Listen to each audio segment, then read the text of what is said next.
Bienvenidos al video número 5 de este curso de Sibelius. Bueno, va a ser un video cortito, vamos a aprender a escribir a 4 voces. Bueno, aquí en azul tenemos la primera voz, en verde la segunda voz, en naranja la tercera voz y en violeta la cuarta voz, ¿sí? Estos 4 números que tenemos aquí abajo en el teclado flotante. Por ejemplo, ingresamos una voz soprano en el caso de que estemos escribiendo para coro o para piano. En verde la segunda voz. En naranja la tercera voz.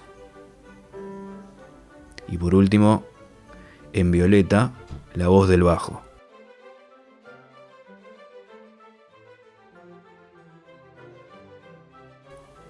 Bien, como podemos ver, efectivamente tenemos la primera voz en azul, la segunda voz en verde, la tercera voz en naranja y la cuarta voz en violeta. ¿Sí? Esto de escribir a voces nos permite modificar de manera independiente cada voz.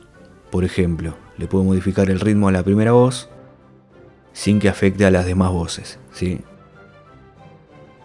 O por ejemplo agarro la segunda voz y también la puedo modificar rítmicamente.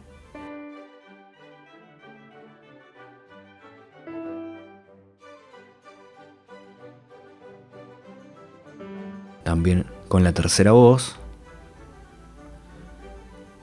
estamos modificando rítmicamente cada voz. Lo reproducimos para comprobar.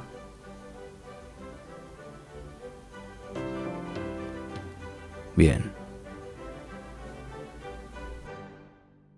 Bien, esta es la forma correcta de escribir a 4 voces. A continuación les voy a mostrar la forma incorrecta de hacerlo, ¿sí?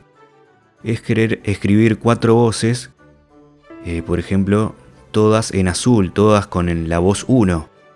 ¿Cuál es el problema de escribir así? Bueno, a continuación lo vamos a ver. Por ejemplo, si yo modifico el ritmo de una voz, estando las 4 en azul, ¿ven?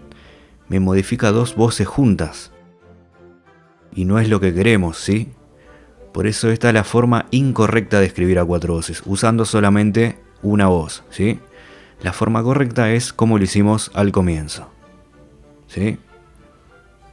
Bien, espero que este video les haya sido de utilidad y los espero en el próximo video.